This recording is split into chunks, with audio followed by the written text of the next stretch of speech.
Okay, so this book was requested to be reviewed. It's called Nurture Shock, right? New Thinking About Children. The authors, the authors are actually writers. They're authors. They write for some pretty big name newspapers. They won awards, and they're on the California coast, San Francisco and L.A. Pretty knowledgeable people. The book I picked up I picked it up recently at the last bookstore in downtown Los Angeles. I picked it up just as a lark, something interesting to read. Wasn't intended to be research, wasn't intended to be anything more than just something interesting to read. It seemed like it was focused on parenting, and I don't have kids, so the whole idea is always of interest to me. So I thought, let's open it up, and I looked at the chapters, and immediately I knew I had to get this book. Chapter 1, The Inverse Power of Praise. Already, like, teaching, education, the same, right? The Lost Hour, they're referring to sleep. Why parents don't talk about race. I mean, yeah, why parents don't talk about race, why teachers don't talk about race. It goes hand in hand, why kids lie. And the whole reason I bought this book, Chapter 8, can self-control be taught? And it seems like an easy answer. Yeah, of course it can be taught. But how? And they actually go into how self-control can be taught, and it's really interesting. So, Chapter 1 on praise, the thing that I liked about Chapter 1 is that their suggestions is to focus on specifics. And now that's not new. That's a pretty common advice, is when you're giving praise and you say, hey, way to go, it actually loses its shine after a while if you do that too much. If you focus on specifics with your feedback, obviously it's going to get better results. Don't ignore failure because it's uncomfortable, especially with kids. And that's another thing, is this book highlights the difference between how we as adults handle things like lying and praise and self-control. We attribute the way we handle things as adults and apply them to how we're handling kids, and we can't do that. That's not the same. Kids, children, toddlers, children, adolescents, young adults, they're all working through formative periods of their lives where their prefrontal cortex is actively developing and growing, both in mass and neural connections. So how we as adults with fully formed brains have learned to cope and manage with things, you can't apply that to young humans that are developing. They're not ready to. They're developing. They're going to recognize that the shortcuts you're making don't make sense. They'll do them, but they won't understand them, and it'll cause a domino effect of bad habits, really. So I like the first chapter starting with this, and they make a connection between grades and self-esteem. And I just want to quickly share this little story in the chapter where they talk about a New Jersey high school English teacher talking about a mom who came to her and said that you're destroying my child's self-esteem by giving them a C. And the response of the teacher is that your child is capable of better work. I'm not there to make them feel better. I'm there to make them do better. And there's a couple of things that come to mind with that, is how students feel and what students are doing. Those aren't exclusive, all right? That's first and foremost what I think about that part. But the idea that the teacher is trying to make them feel better or make them do better has that very authoritarian type of, it is my job to make them do things. The student choice aspect is in our language, it's in our relationships, it's in a lot of how we treat children as things that we're making them do. And when I get to chapter 8, I'm going to talk more on that, because on the very next page they talk about something really, really important for praise. They talk about cheating. And even though there's a whole chapter on lying, they mention cheating in the praise chapter. They say students turn to cheating because they haven't developed a strategy for handling failure. I think that's really important. A child deprived of the opportunity to discuss mistakes can't learn from them. And that doesn't mean that when a child is breaking down that you have this heart-to-heart in the midst of their breakdown. No. If they're having a hard time coping with failure or making a mistake, then you're going to have to let them feel that mistake, but don't let them make sense of it afterwards on their own. Connect with them after they've kind of gotten over it. Connect with them, help them work through what happened.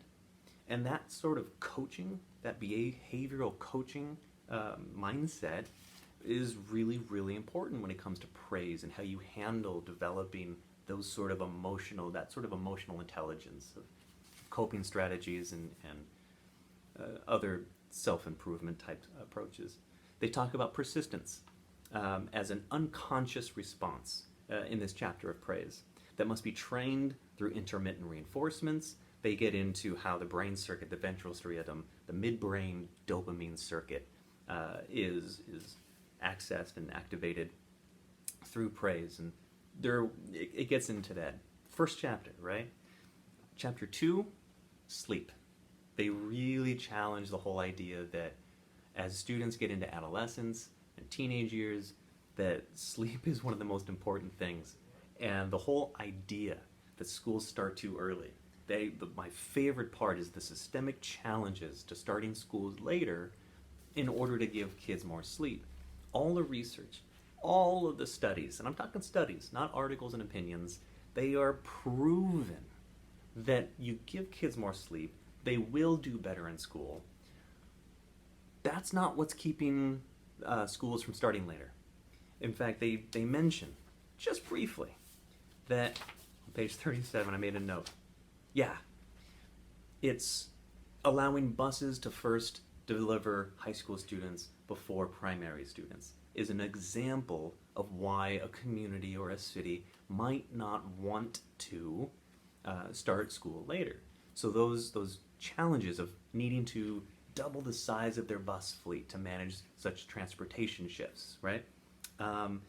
Coaches and schools that are relying so heavily on sports and athletics as a need for their community and their school connection and all of that.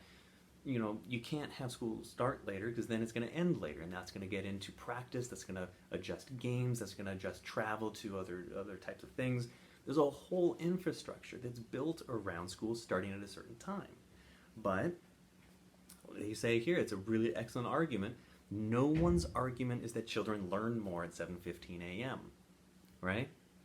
All the research says, in fact, they're not. Making them lose sleep, you can't do it. You can't. Yeah, so chapter 2 gets into more of that. I'm going to get myself all worked up. And it's perfect because the book authors, just after getting worked up over sleep and school structure, chapter 3, why white parents don't talk about race. This one made me uncomfortable to read,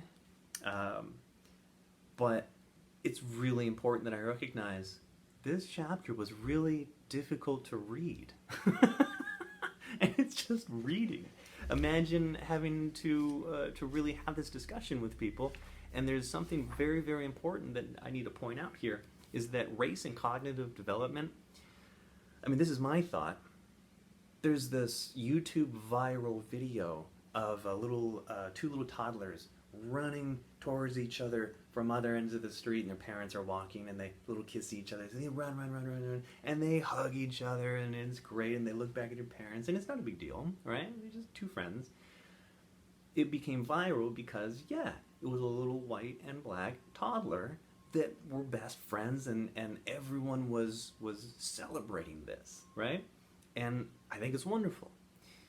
The idea that this book brings up is that is wonderful, and it should be wonderful, and we should be able to talk about why that's wonderful. But there's a lot of systemic issues that come up that people that don't like talking about it, and they mention how people are afraid of saying something that might be taken the wrong way. Unfortunately, that concern and fear comes from not knowing how to talk about it in ways that won't be taken the wrong way.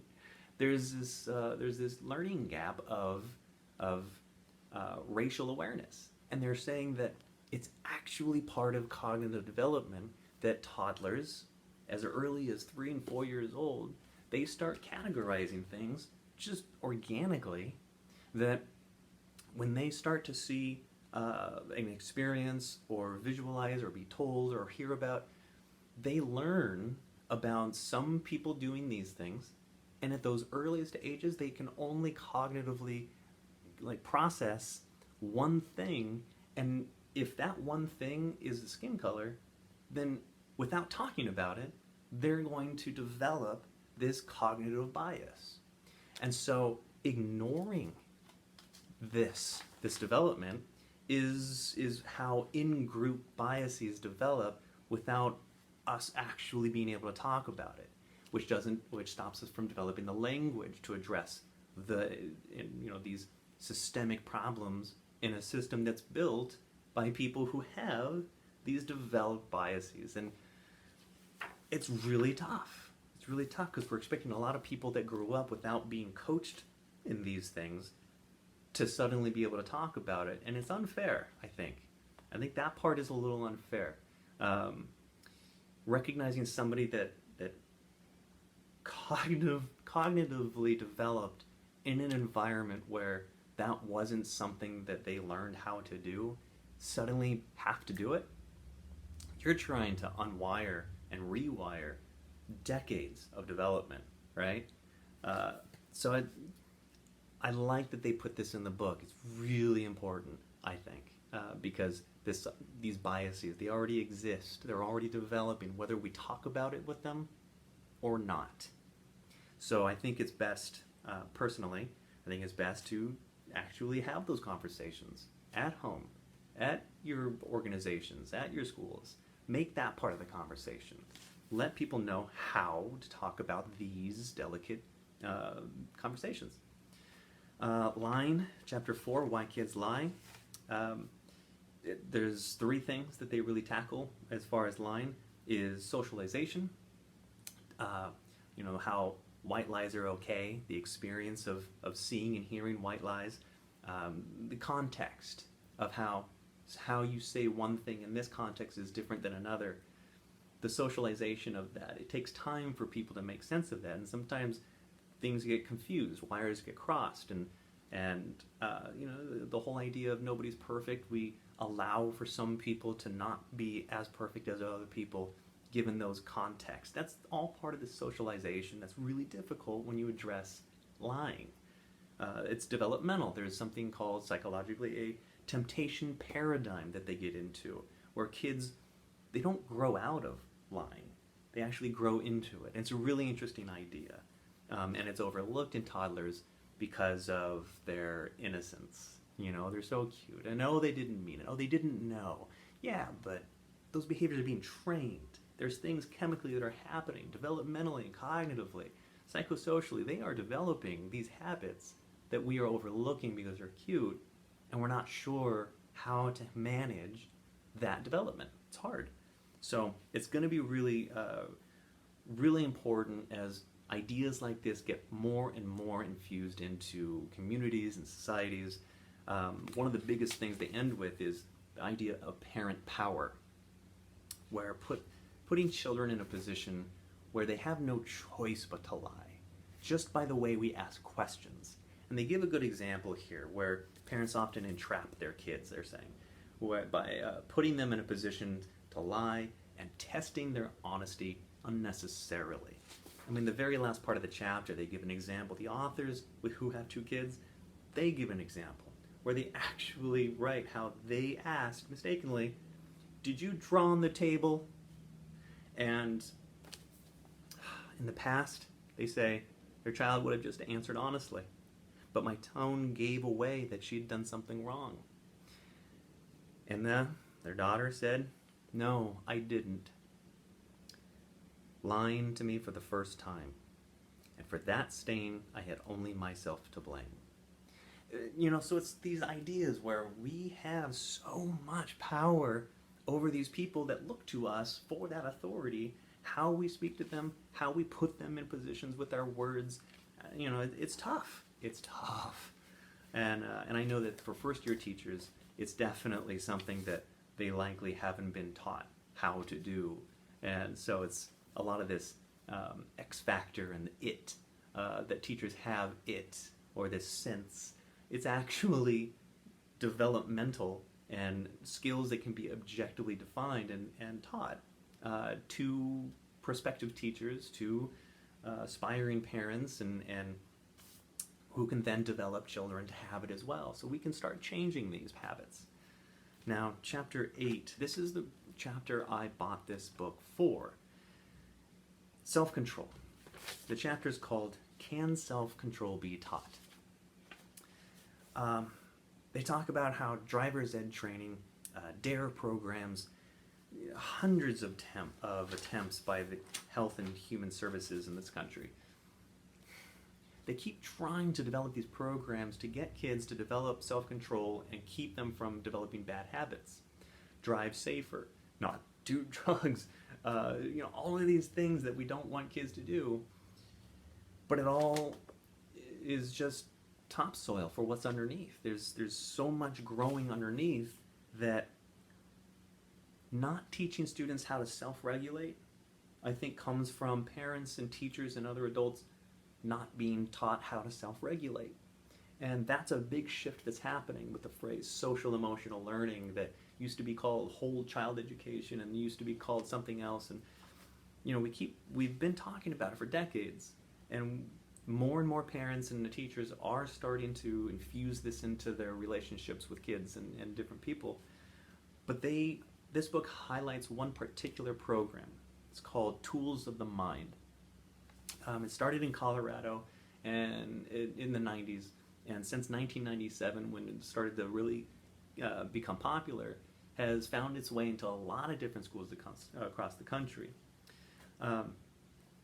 The thing that has proven it to be so effective, and its focus is on self-regulation, is that when you start in preschool and kindergarten, they saw immediate changes within a school environment, the same school environment, but classrooms that focus on self-regulation, the strategies in this Tools of the Mind program.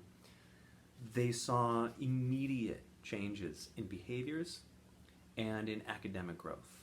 So, self-regulation, we're learning, more and more people are learning, is what is necessary in order for academics and other social norms to improve.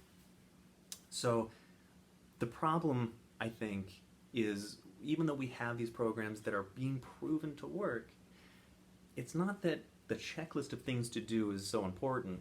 It's that teaching those kinds of new norms for self-regulation requires new environments to be shaped by us as the adults responsible for how things are.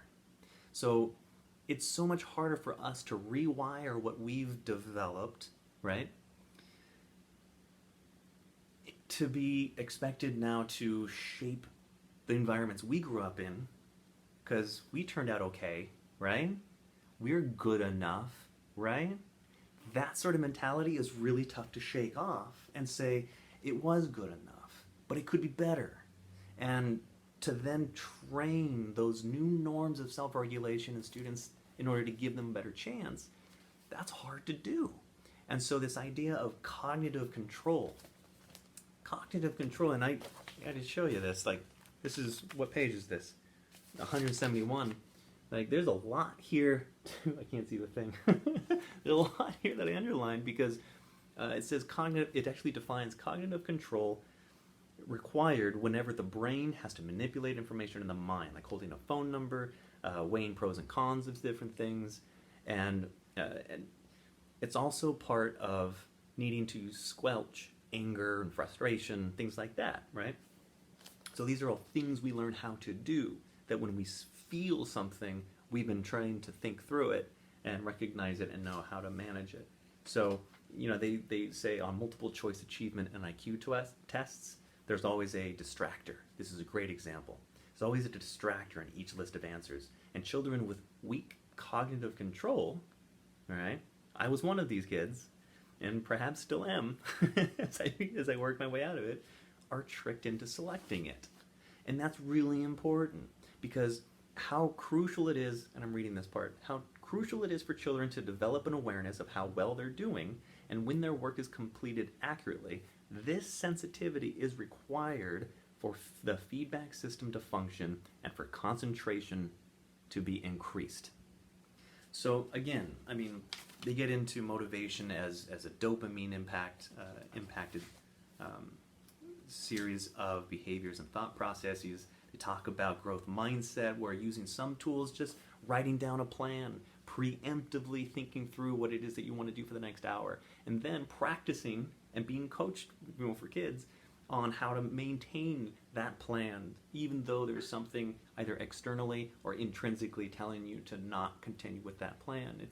It's hard. You got to be coached to do that. And so changing the environment so that you have people that are mindful of that challenge, it's really important. To use mastery rubrics to make sure that you are developing self-assessment practices as behavior norms, to get people used to the idea that you want to learn that thing, here's how you do it. All of that has to be taught. Those aren't norms that we're just going to figure out, and we have found this by the public education system we've had for the last 100 years is proof enough. They've produced us who do not have the self-regulation skills unless we have somehow had a coach tell us this one part about it, or this parent that's told us one or two things about it. We've never had a comprehensive structure for developing self-regulation. That's not part of our academic expectations for success. So their conclusion sort of taps into positive psychology, which is really important, and talks about a very particular assumption. It's the last thing I'm going to talk about. They talk about positive emotions, how things like gratitude are inherently protective. That's an assumption. That's not necessarily true. Positivity will not always ward off problems, problem behaviors, or prevent bad moods. You can't just happy yourself into happiness. And for adolescents, they talk about how it's even harder for them because they're developing a need for autonomy and independence that they've recently not had. Parents had to take care of them out of survival, right? And so now they want that autonomy, they want their independence, but they've never had that experience. So now that they're wanting it, parents don't want to give it, they're afraid, everyone is kind of confused, how much, how little. That process is what we need to learn how to do. And we cannot let fear keep us from learning how children develop through these different stages that are all kind of interdependent. And the idea that what a good behavior is and a bad behavior is separate, or a spectrum, like what good can't be bad and what's bad can't be good, it's false. And I loved at the end the conclusion with this, that what a bad behavior is might actually have some benefits in their life. Losing might be seen as bad, but how you cope with losing might be seen as good. So it's this really difficult thing where those of us that have been taught that something is either right or wrong, it's a lot more complicated than that. And so this book gets into a lot of different ideas, and there are chapters I didn't talk about in this review, but I really wanted to make sure that the things I got out of it were said. Anybody that wants to talk more about it, go get it, talk to me about it, let me know what you think, but definitely go out and check this book out. Culture Shock.